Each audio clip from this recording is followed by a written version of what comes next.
Good morning students. आज हम class 8 का चैप्टर 3 एक्सरसाइज 3.4 करेंगे। तो देखो 3.4 के अपन ने क्वेश्चन नंबर 6 तक कर लिए थे। आज हम करेंगे क्वेश्चन नंबर 7।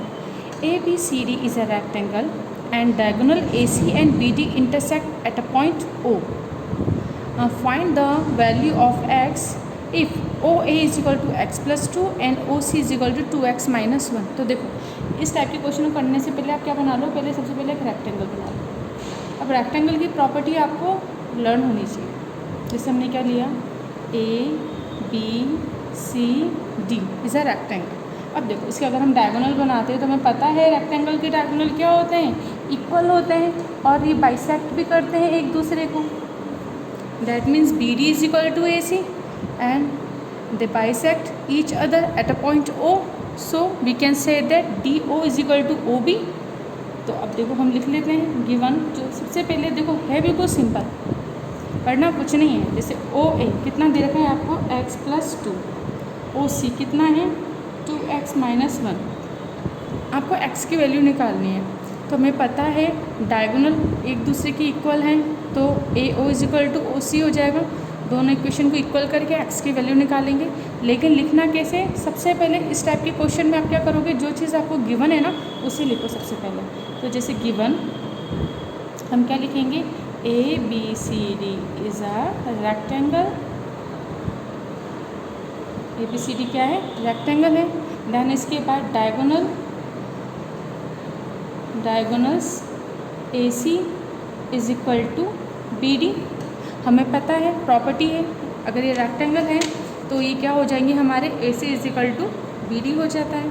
देन इसके बाद आपको दे रखा है कि AC and BD intersect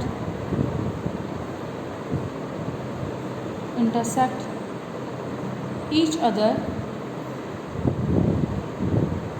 eight O। अब O पर इंटरसेक्ट कर रहे हैं, देखो है ना, ईच अदर। तो हमें पता है कि जब ये इंटरसेक्ट करते हैं तो we know that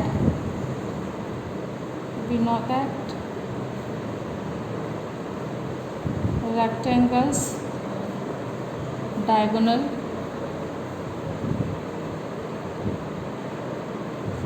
bisect each other.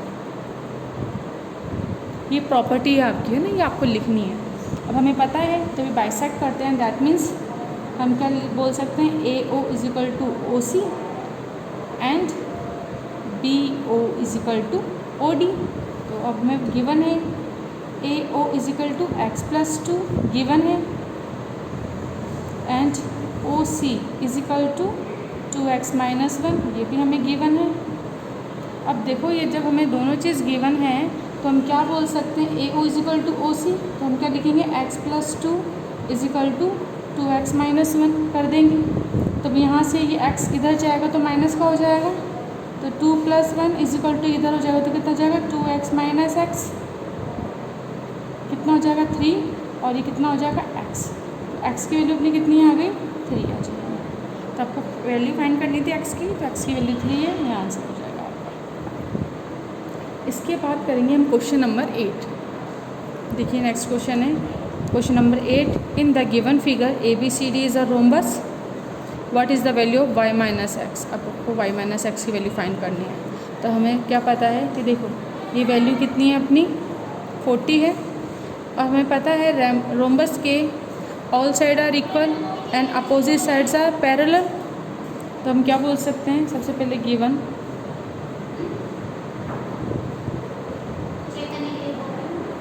देखो गिवन, सबसे पहले इस टाइप के क्वेश्चन में जो चीज़ गिवन है उसे लिखूँ। गिवन क्या है हमारा, ABCD इज रोम्बस, रोम्बस, ठीक है। अब देखो रोम्बस है तो हम क्या बोलेंगे, DC is parallel to AB, ये प्रॉपर्टी होती है, and AD is parallel to BC, ये भी प्रॉपर्टी होती है। तो अब हमें पता है कि DC is parallel to AB and BD is a transversal line. तो हम क्या लिखेंगे, therefore DC is parallel to AB and BD is transversal line.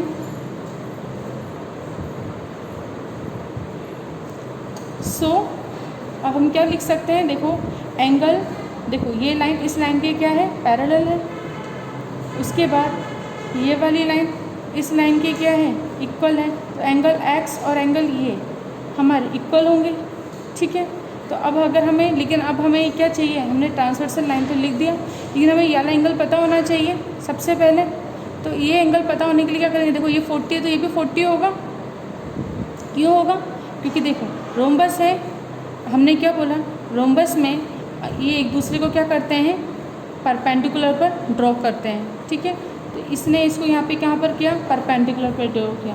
तो ये तो कितना हो जाएगा अपना 90, ठीक है। अब देखो ये 90 डिग्री एंगल है, अब सॉरी ये 90 ये 40 है, तो ये हम निकाल सकते हैं ना, क्योंकि हमें क्या पता है, हमें पता है ट्राइंगल का सम कितना होता है 180।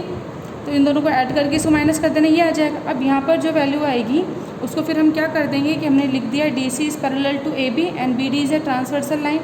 तो यहाँ पर हम एंगल फाइंड करेंगे और ये एंगल हमारे क्या हो जाएंगे, फिर इक्वल हो जाएंगे, ठीक है। तो हम क्या लिख सकते हैं, लाइन है तो हम क्या लिख सकते हैं, so angle ABD is equal angle CDB, ये हमने लिख दिया। अब लेकिन हमें सबसे पहले ये वाला एंगल फाइंड करना है, तो हम लिखेंगे इन ट्राइंगल AOB। अब इस ट्राइंगल AOB में हम क्या लिखेंगे, angle O is equal to 90 degree. अब क्यों लिखेंगे, क्योंकि यहाँ पे आप ब्रैकेट में लिखना कि in a rhombus diagonal bisect each other and perpendicular to each other, bisect each other and perpendicular to each other। आपको उनके रीज़न लिखने होंगे। अब देखो ये जब 90 डिग्री का एंगल तो हमने लिख दिया angle O is equal to 90 degree and angle OAB is equal to 40 degree. Sum of angles of triangle is equal to 180 degree। तो अब हम क्या लिखेंगे, angle OAB plus angle AOB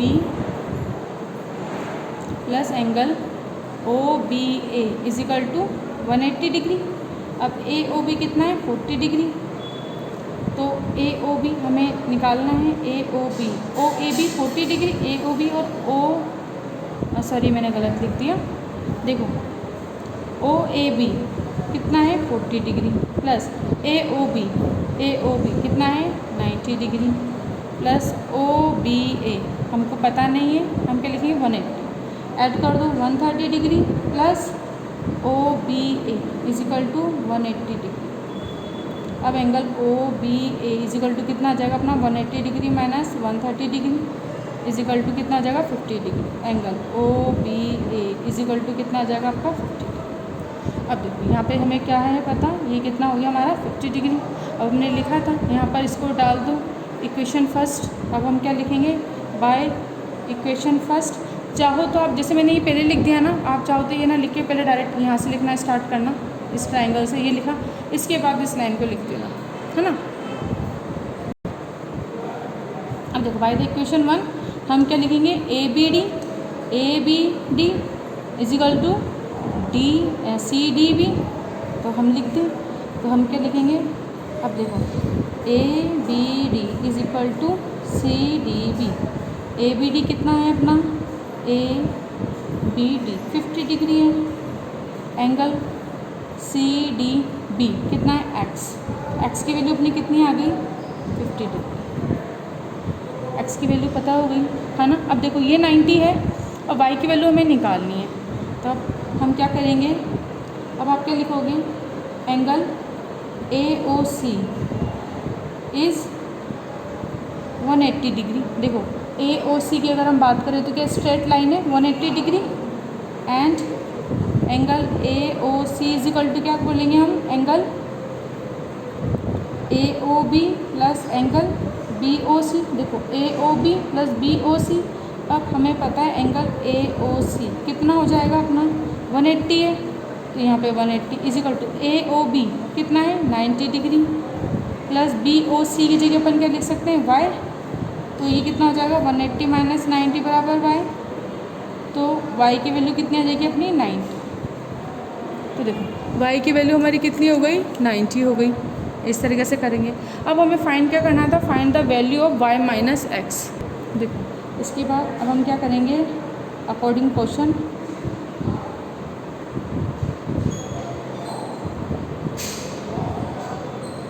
हमें क्या निकालना है y माइनस एक्स कितना जगह y इज इक्वल टू 90 और x हमारे पास कितना आया था, x की वैल्यू देखो x की वैल्यू हमने निकाली थी ना, x की वैल्यू कितनी 50 कर देंगे तो आंसर कितना आ जाएगा 40 डिग्री। तो y minus x is equal to अपने पास कितना आ जाएगा 40 डिग्री, ये आंसर हो जाएगा आपका।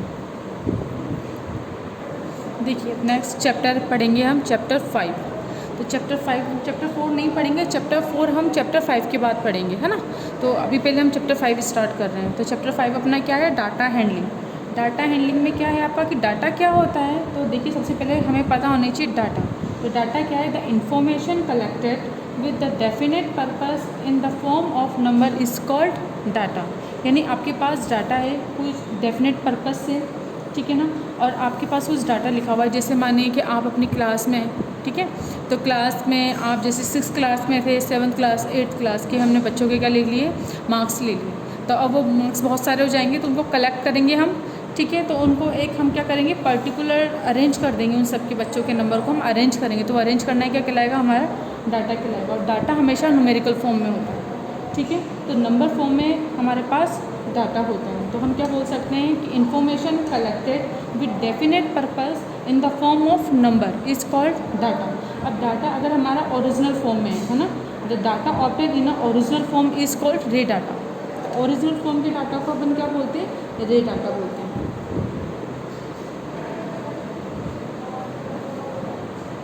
Data is raw data, raw data बोलते हैं, ठीक है।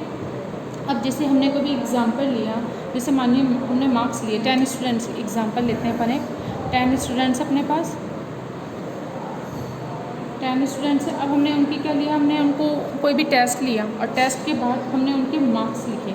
तो हमने क्या लिए 20 मार्क्स का टेस्ट लिया जिसमें हर बच्चे के अलग अलग मार्क्स आए, किसी के 20 आ गए, किसी के 80 आ गए, फिर किसी के 80 आ गए, किसी के 60 आ गए, किसी के चलो इतना तो नहीं, इतना अपन 20 का टेस्ट ले रहे हैं ना, तो 50 आ गए, किसी के 40 आ गए, किसी के 10 आ गए। तो 1 2 3 4 5 6 7 8 9 और 10। अब देखो 10 स्टूडेंट से 10 स्टूडेंट के 20 में से इतने मार्क्स आए।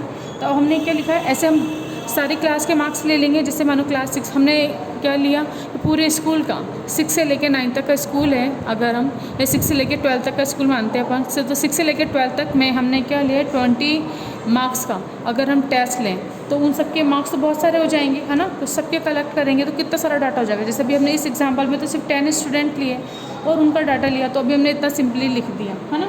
लेकिन और फिर हम इनको क्या करेंगे, अरेंज करेंगे, अरेंज करके इनको सिंपल फॉर्म में लिखेंगे। लेकिन अगर हमारे पास डाटा बहुत सारा है तो उसमें क्या होता है, बहुत सारा टाइम लगता है, ठीक है। तो वो सारे डाटा को हम एक साथ एनालाइज नहीं कर सकते ना, तो इसीलिए उन सारे डाटा को एक साथ एनालाइज करने के लिए हम क्या करते हैं, वो सारे डाटा को हम अरेंज करते हैं, जिससे हम क्या बनाते हैं, डाटा हैंडलिंग में यूज़ करते हैं, ठीक है ना। तो उसमें क्या होता है, आप सारे डाटास का क्या करोगे, आप इस सारे डाटास को अरेंज करोगे और ग्राफ के थ्रू आप इसको रिप्रेजेंट कर सकते हो, आप इसको पिक्टोग्राफ के थ्रू रिप्रेजेंट कर सकते हो, आप इसे पाई ग्राफ के थ्रू रिप्रेजेंट कर सकते हो। तो इस सारे डाटा को रिप्रेजेंट करना ही हमारा क्या कहलाएगा, डाटा हैंडलिंग कहलाएगा। तो इसके अंदर अब आप जैसे क्या करोगे कि अपना आएगा पिक्टोग्राफ, फर्स्ट है अपना पिक्टोग्राफ्स। तो पिक्टोग्राफ्स में क्या हो जाएगा आपके कि आपको कुछ जैसे स्टूडेंट्स देते हैं, है ना। अब इस स्टूडेंट्स में हमने मार्क्स लिखे, तो अब ये मार्क्स हैं, तो अब आपको क्या लिखना है, इन सबको जैसे अभी तो बहुत स्मॉल डिजिट है ना, अगर आपको लास्ट डिजिट दे दें तो आप क्या करोगे, वो सारे डिजिट को आप क्या करोगे, सिंबल के थ्रू दिखाओगे। तो अगर किसी भी डाटा को सिंबल के थ्रू आपको दिखाना है तो इसे हम क्या बोलते हैं, पिक्टोग्राफ बोलते हैं। तो when the numerical data is represent by a picture, हम क्या बोल सकते हैं, when the numerical data is represented represented by a picture using symbol, object or part of object। तो हम इसी को बोलेंगे सच एस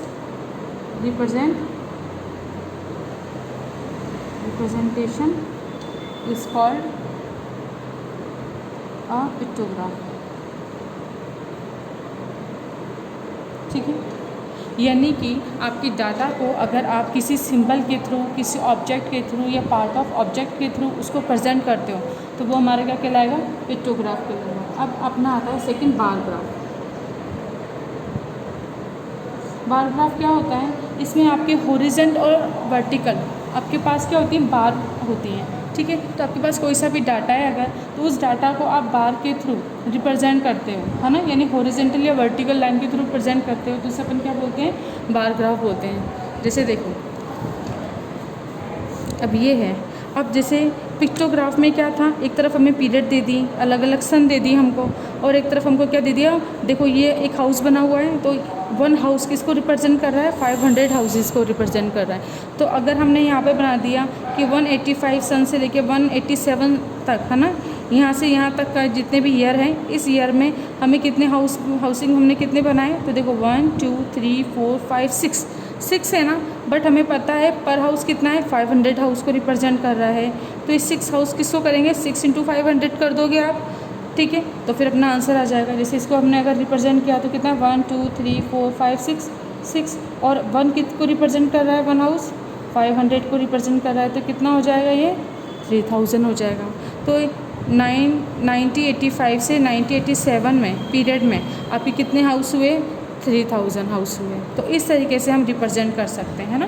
तो इस तरीके से जैसे ये, अब देखो जैसे हाफ बना है ना, हाफ है तो हाफ किसको रिप्रेजेंट करेगा, अगर फुल हाउस 500 को रिप्रेजेंट कर रहा है तो हाफ हाउस किसको रिप्रेजेंट करेगा, 250 को रिप्रेजेंट करेगा। तो देखो उधर लिख दिया रिप्रेजेंट 250 हाउसेस। तो अगर आपके पास हाफ हाउस है तो आप उसे क्या कर दोगे, 250। यानी कि अगर आप जब भी डाटा को अरेंज करोगे और आप सिंबल फॉर्म में उनको दिखाओगे, रिप्रेजेंट करोगे, तो फुल डाटा के लिए आप फुल पिक्चर बनाओगे। अगर आप उसी डाटा को आपको हाफ में दिखाना है तो उस पिक्चर को आप क्या बना दोगे, हाफ बना दोगे, तो फिर वो क्या हो जाएगा, हाफ डाटा रिप्रेजेंट होगा। इसी तरीके से बार ग्राफ है। तो देखो bar graph is a pictorial representation of a numerical data in the form of rectangles means bar of equal with of the difference height with equal space between them. A bar graph is use to show, अब देखो bar graph किस लिए use होता है, ये most है। A bar graph is a use to show comparison among category. तो category में आपको क्या करोगे, आप कंपैरिजन कर सकते हो। तो इसके लिए हम किसका यूज़ करते हैं, बार ग्राफ का यूज़ करते हैं। तो देखो बार ग्राफ हमारा क्या होता है, जैसे वर्टिकल बार ग्राफ अगर हम बात करें तो हमारे जितने भी बार हैं, इसको रेक्टेंगल भी बोलते हैं, इनको हम क्या बोलते हैं, बार भी बोलते हैं। तो ये सब क्या हो जाएंगे, हमारे वर्टिकल ऐसे होंगे। ठीक है, और हम ग्राफ ऐसे भी बना सकते हैं। इन हॉरिजेंटल बार ग्राफ कैसा होता है, बार आर अरेंज हॉरिजेंटली, तो हम इसको क्या करेंगे, हॉरिजेंटली अरेंज करेंगे। लेकिन देखिए the height of length of each bar indicate the corresponding value of the numerical data. अब इसमें हमें एक चीज़ है कि देखो बार तो दोनों टाइप के हैं, एक तो वर्टिकल बार है और एक हॉरिजेंटल बार है, बट हम यूज़ किसका करते हैं, ऑलमोस्ट वर्टिकल बार का, है ना। इसको हम बहुत कम बनाते हैं, इसको बनाते ही नहीं है। बना तो आप इसको भी सकते हो लेकिन आपको इसी को बनाना है, ठीक है ना। वर्टिकल बार ग्राफ का ही हम ज़्यादातर यूज़ करते हैं। तो बार ग्राफ समझ में आ गया। बार ग्राफ में आपको क्या कर सकते हो, कोई भी डिजिट का आप कंपेयर भी कर सकते हो। अभी जैसे देखो नंबर ऑफ़ स्टूडेंट्स है इधर और इधर इनका वेट है, तो आप हर एक स्टूडेंट्स का वेट आप देख सकते हो और इनका कंपैरिजन कर सकते हो कि किस स्टूडेंट्स का वेट किस स्टूडेंट से ज़्यादा है या कम है, तो हम कंपेयर भी कर सकते हैं इसमें। इसी तरह से डबल बार ग्राफ क्या होता है, डबल बार ग्राफ में आपको जैसे बार ग्राफ है ना, इसमें तो आपको 1 डाटा मिलेगा, ठीक है, लेकिन डबल ग्राफ में आपको क्या मिलेंगे, 2 डाटाज मिलते हैं इसमें। जैसे देखिए double bar graph helps to compare 2 collection of data at a glance. देखो अब इसमें तो 1 डाटा का कलेक्शन, हमने 1 ही डाटा है अपने पास, उसी का क्या करा, कंपेयर किया। बट डबल बार ग्राफ में आप क्या करोगे, कंपेयर करोगे 2 collection of data at a glance. करा अब क्या है, consider the monthly expenditure of 2 families A and B for 6 month. देखो 6 मंथ है, तो अब आपको दे रखा है यहाँ पे जनवरी फरवरी मार्च अप्रैल मई जून 6 मंथ हो गए। ए और बी आपको फैमिली ए और फैमिली बी दे रखी हैं, आपको इनका कितना दे रखा है, मंथली एक्सपेंडिचर ऑफ 2 फैमिलीज़, एक खर्चा दे रखा है आपको इतना। अब आपको क्या करना है, हर एक फैमिली को, फैमिली ए और फैमिली बी को आपको कंपेयर अगर करना है तो आप कैसे करोगे, डबल बार ग्राफ से रिप्रेजेंट करोगे। तो देखो, एक तो हमेशा याद रखना कि जनवरी फरवरी जितने भी नंबरिंग आपके होते हैं ना, नेम वाले, सारे नेम वाले हम कहाँ लिखते हैं, आप लिखोगे एक्स एक्सिस पर, ये होती है हमारी एक्स एक्सिस, है ना, और ये वाली लाइन होती है हमारी वाई एक्सिस। तो ये एक्स एक्सिस पर आप हमेशा नेम लिखोगे, वाई एक्सिस पर हमेशा अपन नंबर लिखते हैं। तो आपने नंबर लिख दिया। अब आपके पास कितने हैं, 2 हैं। देखो 2 डाटा है ना, ए और बी। तो एक डाटा को तो आप क्या करोगे, डार्क से रिप्रेजेंट करोगे, और एक डाटा को आप किससे करोगे, लाइट से रिप्रेजेंट करोगे। तो जब आप बार ग्राफ बनाओगे तो आपको शो करना होगा सबसे पहले, इसे एक तरफ ऐसे बॉक्स बनाना डार्क का, तो ये कितना है, फैमिली ए, और एक लाइट का बनाओगे इसे फैमिली बी। अब देखो जैसे ए है जनवरी में, तो जनवरी का अपन ने ये बना दिया। अब हर एक बार ग्राफ है ना, इसकी मिड में इक्वल डिस्टेंस होना चाहिए, ये आपको याद रखना है। इनके बीच की स्पेस इक्वल होनी चाहिए। तो अब देखो, और यहाँ पर भी है ना, वाई एक्सिस पर भी इनके मिड की स्पेस इक्वल होनी चाहिए। तो अब देखो ए कितना है, 15,000, तो ए पर हमारे कहाँ आ जाएगा 15,000। देखो 40,000, 60,000, 2,000 का इंटरवल है ना, तो इसकी मिड वाला क्या हो जाएगा 15,000। तो ये आ जाएगी अपनी 15,000 की, एक बना ली हमने। उसके बाद बी की कितनी है 13,000, तो बी की देखो इन दोनों की मिड में आ जाएगी 30,000। तो ये लाइट वाली, तो एक डार्क एक लाइट। तो हमने क्या करा, इस तरीके से आप ग्राफ बनाओगे तो एक डार्क का बनेगा, एक लाइट का बनेगा। तो इस तरीके से हम वैल्यू को कंपेयर कर सकते हैं, यानी एक ही ग्राफ पे हम 2 डाटा का जो भी कलेक्शन है हमारे पास, 2 डाटा को रिप्रेजेंट कर सकते हैं। उसी तरह फैप में देखो, ए के पास कितने 16 और बी के पास हैं 14,500। तो देखो हम फैप की बात करेंगे तो ए के पास तो कितने 16, तो 16 का ग्राफ बनाओगे डार्क ग्राफ बनेगा, और इसका कितना है 14.5, है ना।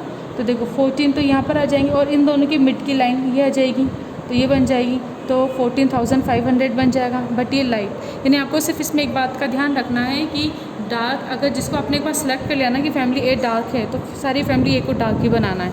ऐसा नहीं कि बी को कभी डार्क बना दो, कभी ए को, यानी आपने डिसाइड कर लिया ए डार्क है तो ए सारे डार्क आएंगे आपके, और बी अपने लाइट आएंगे। अब इसी तरीके से मार्च का बना लोगे आप, ए में कितने 17,000, तो मार्च का ये 17,000 आ जाएगा, और इसका 13,500। तो देखो इसका कितना आ जाएगा, यहाँ तक तो कितना आ जाएगा अपना 13, और इन दोनों के मिड का 13.5 आ जाएगा यहाँ पर। तो इस तरह से बनाए, तो इस तरीके से आप पूरा ग्राफ बना लोगे। तो अभी तो मैंने आपको इंट्रोडक्शन समझाया है कि डबल बार ग्राफ क्या होता है, कि किसी भी ग्राफ में जब हमारे पास 2 डाटाज होते हैं तो हम उनको किस तरीके से रिप्रेजेंट करते हैं, तो 2 बार से हम उसको रिप्रेजेंट करते हैं, तो वो डबल बार ग्राफ हो जाएगा। अगर हम अब देखो जैसे ये क्वेश्चन है ना, इसमें अभी पिक्चर बन रही है ना, तो इसको क्या बोलते हैं अपन, पिक्टोग्राफ बोलते हैं। तो पिक्चर से अगर हम किसी भी डाटा को रिप्रेजेंट कर रहे हैं तो पिक्टोग्राफ बोलेंगे। किसी भी बार्स के थ्रू अगर हम डाटा को रिप्रेजेंट कर रहे हैं तो उसे बार ग्राफ बोलेंगे। अगर हम डबल बार से रिप्रेजेंट करेंगे तो उसे अपन क्या बोलेंगे, डबल बार ग्राफ बोलेंगे। तो इस तरीके से आई होप आपको इंट्रोडक्शन अच्छे से समझ में आया होगा। नेक्स्ट वीडियो में अपन एक्सरसाइज 5.1 करेंगे। तो आज का वीडियो अपन यहीं पे कंप्लीट करते हैं। Thank you.